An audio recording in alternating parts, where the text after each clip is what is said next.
دیکھیں آپ نے بہت اہم مسئلے کی طرف اشارہ کیا ہے. اس امت کو اس وقت اسپیشلی میں پاکستان کی بات کر رہا ہوں, اس چیز نے برباد کر دیا ہے. اور اگر آپ مجھ سے پوچھیں گے, قبلہ شاہ صاحب نے خوبصورت گفتگو فرمائی, اس کی جو بنیاد ہے وہ ہے ضعیف الاعتقادی. جس قوم میں ضعیف الاعتقادی ہوگی اور جو قوم ضعیف الاعتقاد ہوگی وہ بالآخر 2 نمبر ڈھونگی لوگوں کے ہاتھوں میں پھنس جائے گی. میں بہت معذرت کے ساتھ, ہر شعبے کے اندر اچھے لوگ ہوتے ہیں, لیکن یہ جو آج کے زمانے میں روحانیت کا شعبہ قائم کر لیا گیا ہے, عملیات کا شعبہ قائم کر لیا گیا ہے, قبلہ شاہ صاحب 90% میرا مشاہدہ یہ ہے کہ اس میں 2 نمبری. ایون وہ لوگ جن کا ظاہر مذہب کے مطابق ہوتا ہے, وہ استخارے کا آپ نے ذکر فرمایا, آپ یقین کیجئے کہ تسبیح کے استخارے پر رشتوں کو رد کر دیا جاتا ہے. تسبیح کے استخارے پر اسے کہتے ہیں کہ تمہارے ساتھ کوئی مرض نہیں ہے, جادو ہے, اور اس کا علاج رکوا دیتے ہیں اور بندے مر جاتے ہیں. اب آپ مجھے بتائیے کہ یہ امت کے ساتھ کتنا بڑا ظلم ہو رہا ہے کہ آپ نے ایک ضنی چیز, یہ والا جو استخارہ ہے یہ ضنی چیز ہے, آپ نے اس پر بنیاد رکھ کر اپنی دکان آپ چلا رہے ہیں. پھر آپ یہ دیکھیے کہ آج طبی علاج مہنگا ہے, روحانی علاج اس سے مہنگا کر دیا. میرے پاس ایسے ایسے کیسز آئے ہیں کہ بیچارے پریشان حال, اور ان سے روحانی علاج کے نام پر لاکھوں روپے, ملینز آف روپیز لیے گئے.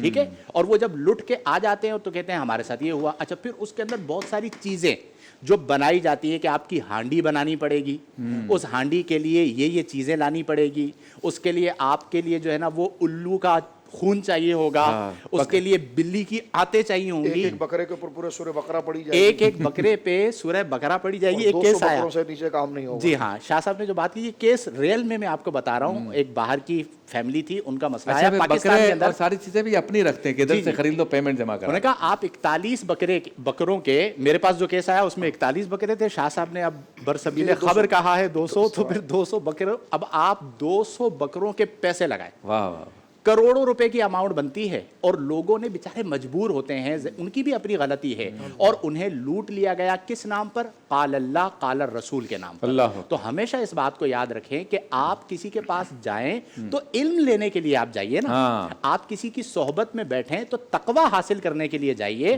اور اگر آپ وظائف بھی پڑھ رہے ہیں تو اس میں بنیادی چیز ہے اللہ کا قرب.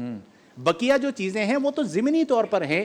اس چیز نے امت کو برباد کیا. اور آج آپ کو جو رش نظر آتی ہے نا بہت ساری جگہوں پر, جو بندہ ہر شعبے میں فیل ہوگا نا, وہ بالآخر آ کے اس شعبے کو اختیار کر دے گا اور اس کا بیڑا غرق ہو جائے گا, اور امت کا بیڑا بھی غرق کر دے گا.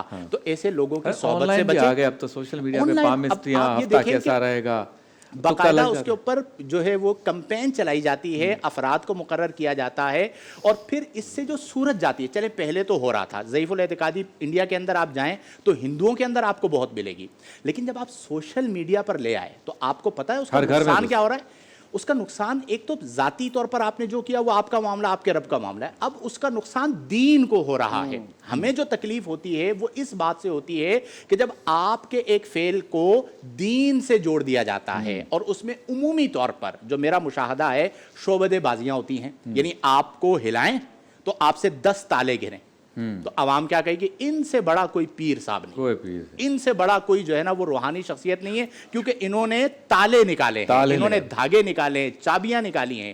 یعنی آپ نے دین کو تماشا, تالے مجھے دے دیں حضرت تاکہ میں بیچ کے اپنا کوئی کام چلا. بالکل ایسا ہی ہے. تو اس سے بڑا جو ہے وہ کوئی تماشا نہیں ہے. آج ہمارے معاشرے کے اندر اس میں بہت نقصان ہو رہا ہے. آپ سب سے اہم چیز یہ ہے, اختتام کر رہا ہوں, کہ کسی ڈاکٹر کے پاس جاتے ہیں نا تو آپ دیکھتے ہیں کہ وہ مستند کوالیفائڈ ڈاکٹر ہے یا نہیں ہے. آپ جب روحانی طور پر کسی کے پاس چلے جاتے ہیں, آپ صرف یہ کیوں دیکھتے ہیں کہ اس کے پاس مجمع کتنا بڑا ہے, اور نتیجہ پھر کیا نکلتا ہے کہ ایسے لوگ سامنے آتے ہیں کہ آپ یقین کیجئے شبیر بھائی, جنہیں قال اللہ قال الرسول تلاوت قرآن نہیں آتی, درود شریف سورہ فاتحہ نہیں آتی, اور آپ وہاں پر مجمع دیکھیں گے تو یہ یاد رکھیں کہ زیادہ مجمع ہونا حق کی دلیل نہیں ہے. اصل جو دلیل ہے وہ قرآن اور حدیث ہے, اور اس کے لیے سب سے بہتر بات یہ ہے کہ آپ علماء ربانیین کے پاس جائیں اور قرآن و حدیث سیکھنے کے لیے جائیں. حتیٰ کہ جو خانقاہی نظام تھا وہ خانقاہی نظام بھی تزکیہ اور تربیت کے لیے تھا. آج ہم نے خانقاہوں کے اندر جو